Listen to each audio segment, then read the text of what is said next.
जिस किसान के खेत में बसुअर आ गिरा था वो किसान बहुत ही ज्यादा कपटी था। अरे वाह, इतना बड़ा सुअर मेरे खेत में आ गिरा, आनंद ही आ गया, आज तो मेरी दावत ही हो गई है। इतना कहकर वो किसान उस सुअर को अपने कंधे पर उठा लेता है। तभी वहां पर वो शिकारी भी आ जाता है। अरे भाई, ये शिकार को तुम कहाँ लेकर जा रहे हो? ये शिकार तो मेरा है, इसे मैंने मारा है। अरे नहीं भाई, यह शिकार मेरा है क्योंकि यह शिकार मेरे खेत में आकर मरा है, तो इसीलिए तो ये शिकार मेरा हुआ ना। अरे नहीं भाई, यह आप कैसी बातें कर रहे हैं? यह शिकार तो मैंने किया है ना, इसीलिए ये शिकार मेरा है। नहीं, ये शिकार मेरा है, इसीलिए मैं इसे किसी को नहीं दूंगा। इसी बात को लेकर दोनों में काफी बहस हो जाती है। अरे भाई, क्या बात है, आप लोग आपस में ही क्यों बहस कर रहे हैं? अरे देखिए ना भाई, यह सुअर को मैंने मारा है, लेकिन यह व्यक्ति मुझे मेरा शिकार को नहीं दे रहा। नहीं, ये शिकार मेरा है, मैं इसे किसी को भी नहीं दूंगा। फिर वो शिकार अपनी सारी बातें उस व्यक्ति को बताता है। फिर दोनों मिलकर अपनी बातों को उसको बताते हैं। इन दोनों की बातों को सुनकर वो व्यक्ति घबरा जाता है और वो सोचता है कि मैं किसका पक्ष लूं। अरे भाई, आप दोनों आपस में ही मत लड़ो, तुम दोनों राजा के पास चले जाओ, वो तुम दोनों को फैसला जरूर कर देगा। उस व्यक्ति की बातों को मानकर वो दोनों राजा के पास जाते हैं। फिर वो बूढ़ी डायन को अपनी सारी कहानी सुनाने लगते हैं। ओहो, अब मैं क्या फैसला सुनाऊं? मैंने तो कभी कभी कोई फैसला लिया ही नहीं।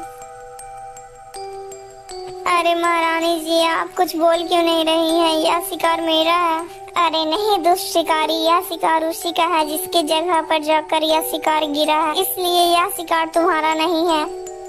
जादूगरनी उन दोनों को उल्टा फैसला सुना देती है। फिर बेचारा शिकारी वहां से दुखी होकर चला जाता है और फिर वो जंगल जाकर दूसरा शिकार ढूंढने लगता है।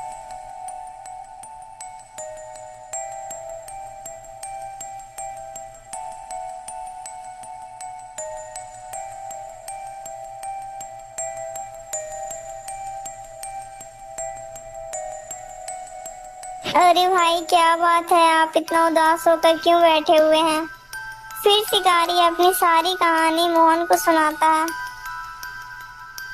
ये तो बहुत ही गलत हुआ, लेकिन महाराज ऐसा गलत फैसला कैसे सुना सकते हैं? अरे भाई, फैसला महाराज ने नहीं, एक बूढ़ी औरत ने सुनाया है जो इस राज की महारानी बन चुकी है।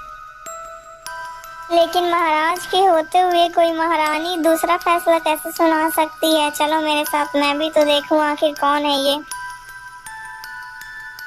फिर मोहन शिकारी के साथ राजमहल आ जाता है। तब वो देखता है कि वो महारानी कोई और नहीं बल्कि वो जादूगरनी ही थी जिसको उसने वो चकमक डिबिया दी थी। अरे जादूगरनी, आप कब से इस राज की महारानी बन गई? अरे बेवकूफ लड़के, क्या तुझे सारी बातें बतानी जरूरी है? क्या तुझे पता नहीं कि अब मैं महारानी बन चुकी हूँ? आप महारानी बन गई हैं, अच्छी बात है, लेकिन गलत फैसला सुनाना तो अच्छी बात नहीं है ना। अरे बेवकूफ, मैं चाहे जो भी फैसला सुनाऊं, ये मेरी मर्जी है, मैं चाहे जो भी फैसला सुनाऊं। अगर अपनी सलामती चाहते हो तो यहाँ से चले जाओ। यह सब बातें सुनकर वो दोनों वहाँ से वापस चले जाते हैं।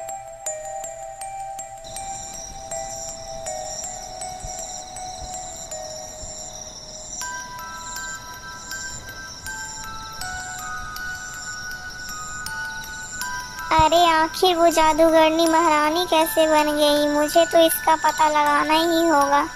कहीं आखिर वो उसी चकमक डिबिया की वजह से तो ये सब नहीं हो रहा है? मुझे उसी स्थान पर जाकर देखना ही होगा। मोहन फिर यह सब सोचकर उसी स्थान के लिए निकल पड़ता है रात्रि में ही।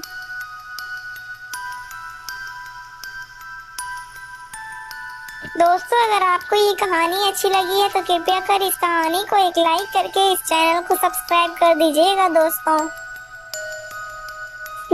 आपको क्या लगता है, क्या मोहन उस चकमक डिबिया के बारे में पता लगा पाएगा? दोस्तों, अगर आपको इस कहानी को आगे देखना है तो हमारे चैनल के साथ जुड़े रहिएगा दोस्तों। और हाँ दोस्तों, इस कहानी का पार्ट 4 भी जल्दी आएगा दोस्तों, इसीलिए हमारे चैनल को सब्सक्राइब कर लीजिए और इसका पार्ट 4 भी जल्दी देख लीजिएगा आप लोग। दोस्तों, इस कहानी का अगर आपको पार्ट 1, पार्ट 2 और पार्ट 3 देखना है तो हमारे चैनल में आकर इसका पार्ट 1, पार्ट 2 और पार्ट 3 जरूर देखिएगा दोस्तों। पार्ट 5 देखने के लिए दोस्तों हमारे चैनल के साथ जुड़े रहिएगा दोस्तों, इसका पार्ट 5 भी जल्दी आ जाएगा हमारे चैनल पे।